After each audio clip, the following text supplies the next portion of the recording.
These chosen ones are not absent because they despise God. They are distant because they have met him. They have looked behind the curtain of tradition and seen the machinery of men.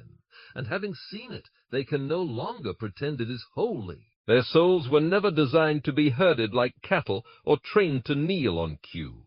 They were not called to be church-goers. They were chosen to be God-bearers. The structure was not strong enough to hold the fire placed inside them. Once they sat among the crowds. They sang the hymns, recited the rituals, and wore the smiles that polite religion demands. But then something happened. A divine discontent stirred within. A voice thundered louder than the sermon. A longing grew that could not be satisfied by programs or potlucks. They were ruined, for tradition could no longer contain truth. The walls that once comforted them now confined them. There comes a time in the life of the truly called when systems begin to feel like shackles. These individuals are not rebellious by nature, but reverent. They do not oppose order. They oppose dead routine, masquerading as righteousness. For them, being led by the Spirit is not a lofty concept or poetic phrase. It is their daily breath, their compass in the fog, their fire in the cold. Systems built by man often begin with noble intentions, but in time they harden. What was once fluid becomes rigid. What was once alive turns into a lifeless echo, and the chosen soul cannot breathe within such confines. The Spirit speaks where structure stops. While religious systems offer formulas, schedules, and policies, the Spirit speaks at midnight, in the wilderness, in the sorrowful hour, when no church door is open and no clerical collar is near. Systems can teach you how to sit still and listen to a sermon, but the Spirit teaches you how to kneel in secret and hear the whisper of eternity. Systems might build a building, but the Spirit builds a man. And when the two collide, when the external system tries to replace the inner guide, the chosen will always side with the voice within, even if it costs them their place among the familiar crowd. This guidance is not always glamorous. It may lead them into obscurity, away from applause and approval. While systems reward those who comply, the Spirit refines those who follow. The chosen are often misunderstood, accused of arrogance or isolation, but their separation is not rooted in pride. It is birthed in surrender. They walk away not because they hate the church, but because they love the truth. Systems prefer uniformity, but the Spirit demands authenticity. And where those two cannot coexist, the chosen must choose the narrow way, even if it means walking it alone. Systems seek to contain God. They dress him in tradition, enclose him in doctrine, and limit him to hours of operation. But the chosen know better. They have encountered the God who breaks boxes, who thunders in silence, who anoints without ceremony, and speaks without microphone. This God cannot be managed, cannot be scheduled, cannot be tamed, and those who are led by him must abandon the comfort of predictable paths. Systems say, this is how we've always done it. But the Spirit says, behold, I do a new thing. And the chosen feel the pull of that new thing like a tide that cannot be resisted. In the end, the chosen are not at war with systems. They have simply outgrown them. Like a child who no longer fits into yesterday's garments, they must shed what once served them. Systems may still serve others, and that is well. But for these souls, the call is higher.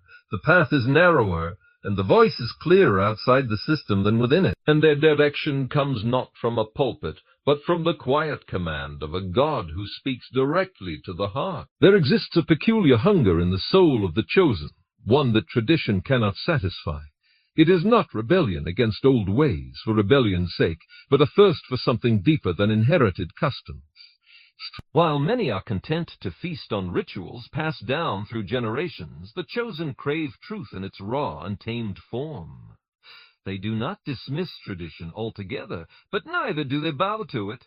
They understand that what is old is not always sacred, and what is repeated is not always right. To them, truth is not bound in robes or relics. It is living, piercing, and utterly free. Tradition is safe. It gives people structure, identity, a sense of belonging. But it can also become a prison, chaining people to empty repetition. The chosen feel this confinement in their bones. They see through the layers of ceremony, past the polish of religious language, into the hollow echo of performances repeated without purpose. Where others find comfort, they find questions. They ask, why do we do this? And too often the answer is, because we always have. That answer is not enough for a soul awakened to truth. Tradition may guide, but it cannot be allowed to blind. There is a danger in assuming that the old is sacred simply because it has survived. Traditions may have once been born of truth, but when they outlive their purpose and begin to obscure the very message they were meant to preserve, they must be re-evaluated. The chosen are willing to ask hard questions. They are not afraid to unlearn, to peel back layers until what remains is pure. They understand that God is not in the noise of the familiar, but in the stillness of revelation. And when truth and tradition diverge, they will always follow truth, even if it costs them fellowship or favor. Many mistake the chosen for critics, but their scrutiny is born of passion, not pride. They examine the traditions not to destroy, but to discern. They refuse to drink from a well just because others have done so before them. They must taste the water themselves. And if it is bitter, if it lacks the nourishment of truth, they will walk away, not in arrogance, but in honesty. They do not seek to dismantle the faith. They seek to experience it without filters, without layers, without the fog of man-made additions. They want the flame, not just the candle that once held it. Tradition teaches us how to appear reverent, but truth teaches us how to be transformed. The chosen care little for appearances. They do not dress their convictions in cultural expectation. They long for authenticity, even if it is uncomfortable. They would rather weep in a place of raw honesty than dance in a room full of rehearsed reverence. They understand that truth does not always wear a collar or stand behind a podium. Sometimes it comes from the mouth of a stranger, the cry of a child, a whisper of silence. And when they find it, they cling to it, regardless of the package it arrives in. In every generation, there are those who will trade tradition for truth. These are the chosen. They are willing to be misunderstood, mislabeled, even mistreated for the sake of something real. They know that truth will outlast trends and outshine ceremony. They do not idolize the past. They honor it only when it still holds the pulse of life. And when it does not, they move forward, eyes fixed on the light ahead, heart tuned to the voice that cannot be contained in tradition's cave. For them, truth is not optional. It is the only path worth walking. The one who is truly chosen does not tremble before the thunder of the crowd. Their compass does not spin with the winds of popular opinion. They are not swayed by the roar of many voices, for they have trained their ear to hear something deeper, quieter, more eternal. The opinions of men are like shadows, changing shape with every flicker of light. But the chosen anchor themselves in a truth that does not move. While others chase applause, they chase alignment with what is right, not with what is praised. To stand unmoved in a world obsessed with agreement is no easy thing. It requires a spine forged in solitude and a soul rooted in conviction. The chosen are not rebels for attention's sake, but warriors for truth's sake. They do not rise and fall with the tides of social approval. When the crowd sings their name, they remain unmoved. When the same crowd jeers, they still remain. Their worth is not negotiated by acceptance, and their truth is not adjusted to fit the majority's comfort. Most people fear being misunderstood. The chosen fear being untrue to what they know deep down. They will walk alone before they will walk in step with Allah. They will endure the whispers, the labels, the mockery, because they have seen what the crowd cannot. They have touched the sacred, and once that has happened, no amount of popularity can compete with the quiet dignity of standing in truth. The applause of the multitude fades, but a clear conscience endures. To them, that is the greater reward. The crowd will always try to recruit the chosen, beckoning them to conform, to smile, to nod, to bow. But the chosen were not called to blend in. They were called to stand out, even when it cost them. When the mob demands allegiance to what is trending, the chosen remain still. Not stubborn, but settled, not arrogant, but anchored. There is a difference between being difficult and being determined, and the chosen know that distinction well. They are not combative, but they cannot be compromised. And make no mistake, there is a cost to such clarity. You may lose friends, invitations, platforms, even family. But the chosen do not measure their lives by what they have lost in the eyes of others, but by what they have preserved in the eyes of truth. To them, the loneliness of integrity is better than the companionship of compromise. They are not lonely.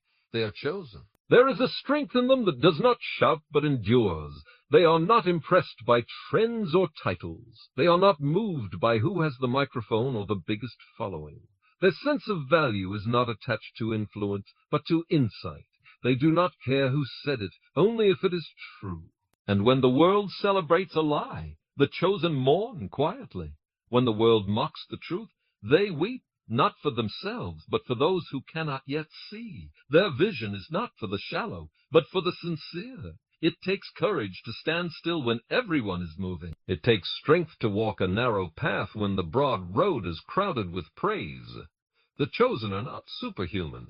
They are simply surrendered to something greater than themselves. That surrender gives them eyes to see past the illusion of public approval and ears to hear the still, small voice that never shouts but always speaks with authority. So when you see one who is calm in chaos, silent when provoked, steady when surrounded by shifting voices, understand this is no ordinary person. This is someone who has been marked, not by the crowd, but by calling. They are not here to fit in. They are here to fulfill something far higher. They are chosen not because they are better, but because they refuse to betray what they know to be true. There is something peculiar about the way the chosen are summoned. They are not called with trumpet blasts or gathered through grand announcements. No, their calling is quieter, more precise. It comes not as a command to join the crowd, but as a whisper to step away from it. The chosen are not drawn in, they are drawn out, not into isolation for its own sake, but into consecration. The world seeks to press men into molds, but those who are chosen feel an inner tug that separates them from the pattern of popular religion. They are not crowded into pews, not pushed into programs, not stuffed into systems. Their walk is not defined by buildings, but by burdens. The calling, they answer, does not echo through church halls, but vibrates in the deepest places of their soul. While others gather out of routine, the chosen gather only where the fire burns. They are not moved by crowds, they are moved by presence. Where presence is absent, they will not stay. No matter how polished the place may be, they quietly withdraw. This calling is inconvenient. It interrupts comfort. It pulls them out from familiar company. Friends begin to notice a change. They are less available, less visible, less talkative. But it is not distance born of bitterness. It is a departure demanded by destiny. There is something sacred unfolding in their solitude. God does not crowd them into chaos. He calls them into quiet places to prepare. That kind of preparation cannot happen in the noise of tradition or the confusion of spiritual performance. The chosen are not anti-community, but they are fiercely protective of communion, their direct connection to the divine. They do not need a crowd to feel God, and they do not fear silence because it is there that they hear best. Their withdrawal is not rebellion. It is realignment. They are coming into agreement with something bigger than themselves, and to do so, they must first come apart from everything that confuses that signal. The more clearly they hear, the less they fit in. Crowds can be comforting. They offer shared beliefs, group rituals, and a sense of belonging. But the chosen understand that comfort can be a cage. Not every crowd leads to truth. Not every gathering hosts presence. So the chosen do not judge a gathering by its size, but by its spirit. If the spirit has moved on, they will too. They do not stay out of duty when the glory has departed. They are not loyal to methods. They are loyal to movement, the movement of the Spirit. Many will not understand this kind of departure. To them, it looks like pride, rebellion, or disconnection.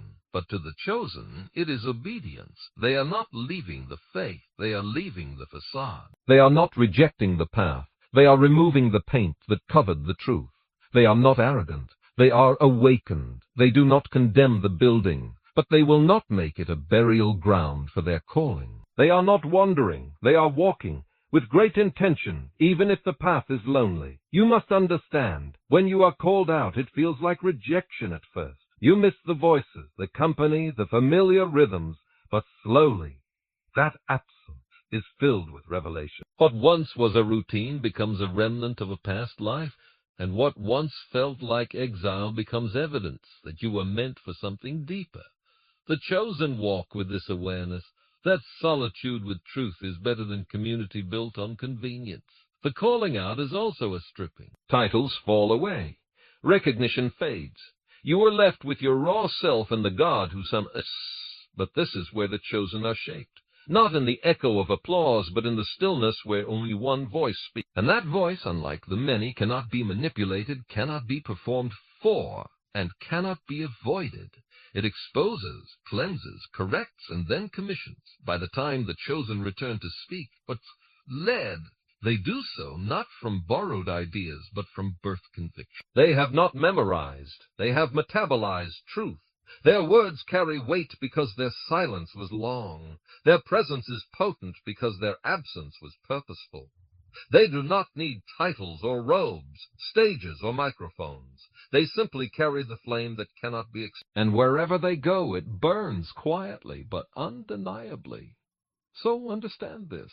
When you see someone walking away from the noise, withdrawing from the machinery of religion, walking the edges of spiritual, they may, in fact, be more found than they have ever been. For the chosen are never crowded in. They are always called out, shaped not by masses, but by the Master. It is a strange and marvelous thing that some of the ripest fruit grows far from the orchards. The systems of religion often pride themselves on structure, routine, and hierarchy.